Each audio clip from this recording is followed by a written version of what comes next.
الحمدللہ الذی ذی العزت والعلا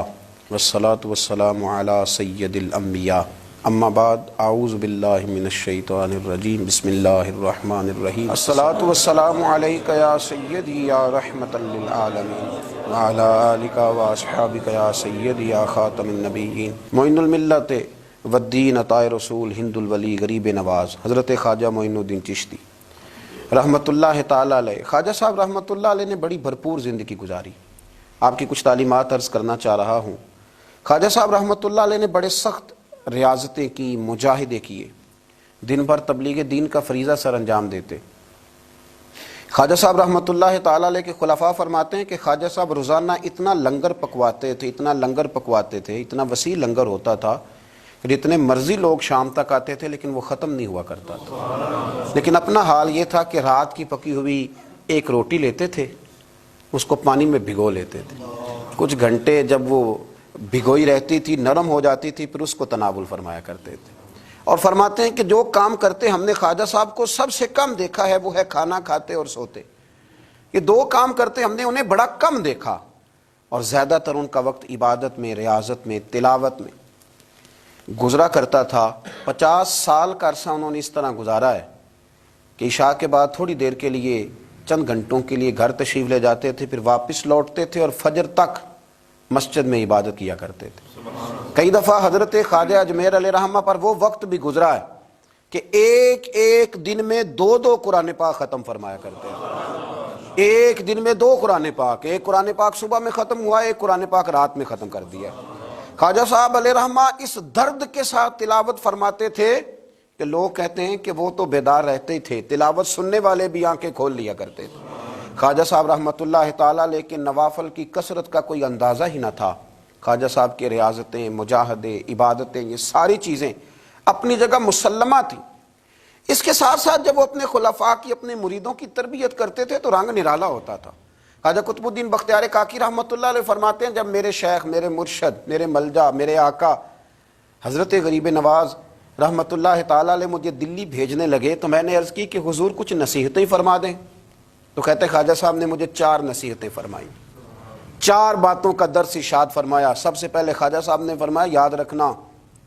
درویشی اس طرح کرنا کہ بادشاہی معلوم ہو، فقر اس طرح کا ہو کہ تم بادشاہ معلوم ہو۔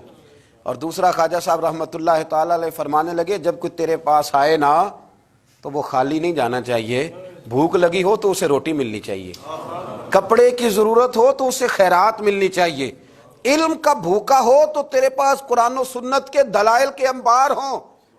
اور اگر وہ درد لے کے آئے نا تو تیرے بھی آنسو ہونے چاہیے اور سامنے والے کو وہ آنسو ہی نصیب ہونے چاہیے۔ ہر ایک کو ہر شے دے کے بھیجنا، کوئی کمزوری نہ رہ جائے۔ اور تیسرے نمبر پہ فرمایا خوشی میں تو ساری دنیا ہی ہنستی ہے، جب خوشخبری آتی ہے تو سب ہی ہنستے ہیں، پر قطب الدین میرے ساتھ وعدہ کر سب سے زیادہ تیرے چہرے پر اس وقت مسرت ہونی چاہیے جب رب تجھے آزمائش میں ڈالے، سب سے زیادہ تیرے چہرے پر اس وقت مسکراہٹ ہونی چاہیے جب اللہ کریم تجھے کوئی آزمائش دے۔ یاد رکھنا دکھوں میں ہنستے رہنا، اس کی طرف سے آنے والی آزمائشوں کو اس کا تحفہ سمجھنا۔ قطب الدین یہ تیرا رنگ جب بنے گا تو پھر میں سمجھوں گا میں نے تربیت کی۔ اور چوتھے نمبر پہ فرمایا یاد رکھنا دشمنیاں نہ پالنا، بلکہ دشمنی کے جواب میں بھی دوستی پالنا، اس لیے کہ جو دشمنیاں پالتے ہیں وہاں بغض پیدا ہوتا ہے،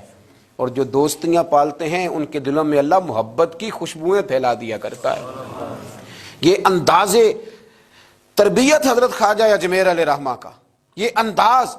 اور فرماتے ہیں ہر آنے والے کے ساتھ ان کا انوکھا رویہ۔ خواجہ حمید الدین ناگوری رحمت اللہ علیہ فرماتے ہیں کہ میرا یہ حال تھا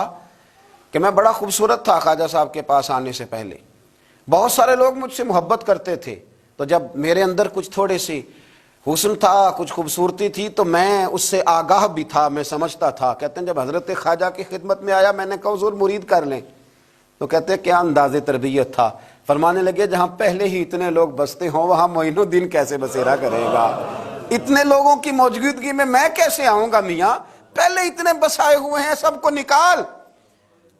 تو حضرت خواجہ اجمیر علیہ رحمہ نے جب یہ کہا تو خواجہ حمید الدین ناگوری رحمت اللہ علیہ اٹھ کے قدموں میں بیٹھ گئے، کہنے لگے حضور سارا زمانہ میرے پیچھے بھاگتا ہے،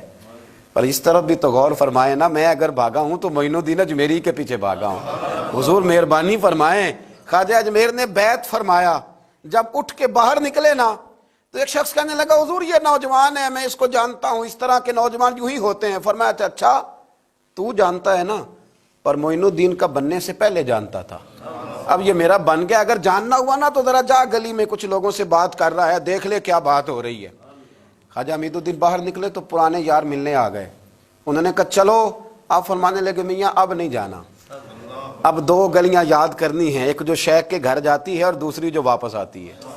اب دوبارہ بھائی کہیں بھی نہیں جانا۔ نے کہا جناب وہ فلاں بھی بلا رہا ہے، تو خواجہ حمید الدین صاحب نے کوئی بڑا ہی جملہ بول دیا، فرمانے لگے وہ بلا رہا ہے تو کیا ہوا، اب تو جنت کی حور بھی بلائے گی تو نہیں جانا، اب نہیں جانا، اب میں نے تربیت لے لی ہے، اب میں نے فیض لے لیا ہے، اب میں نے ادھر ہی توجہ رکھنی ہے جہاں کا میں ہو گیا ہوں۔ ایک در پھڑیے محکم پھڑیے، پھر ایک دئی ہو کے مریے، یک در گیر تے محکم گیر۔ یہ جگہ جگہ جانے کا کیا مطلب؟ یہ تربیت ہے، یہ انداز ہے، یہ معیار اور یہ سٹیٹس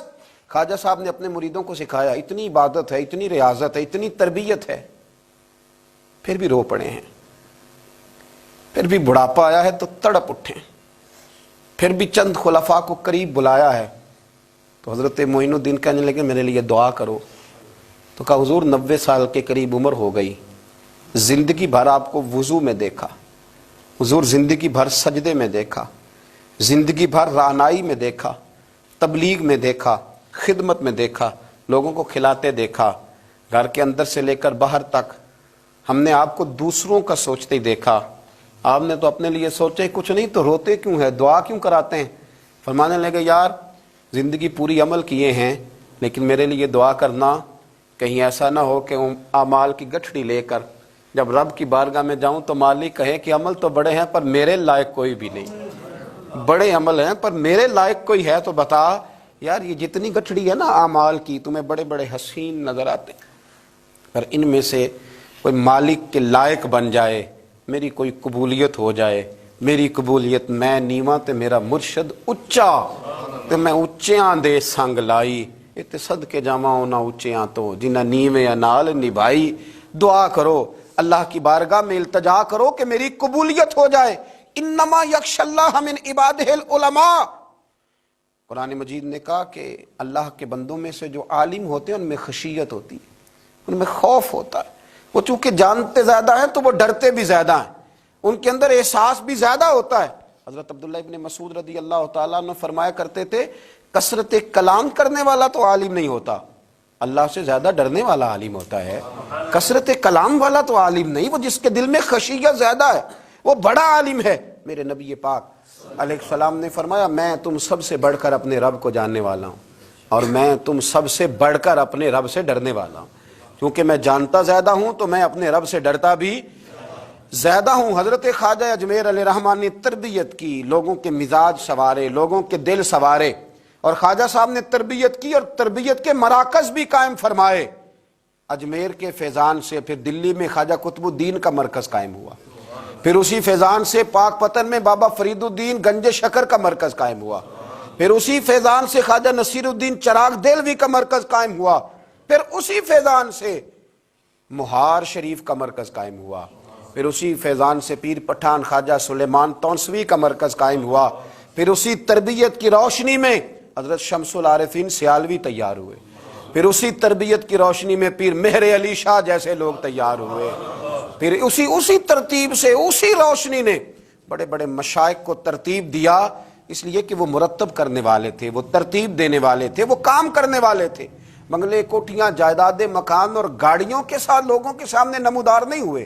وہ ہوئے تو اپنے تربیت یافتہ خلفاء کے ساتھ نمودار ہوئے، انہوں نے تربیت کی، مراکز بنائے۔ دعا کریں اللہ تعالی ہمیں تعلیمات پر عمل کی توفیق عطا فرمائے، نقش قدم چلنے کی توفیق عطا فرمائے۔ آخر دعوانا ان الحمدللہ۔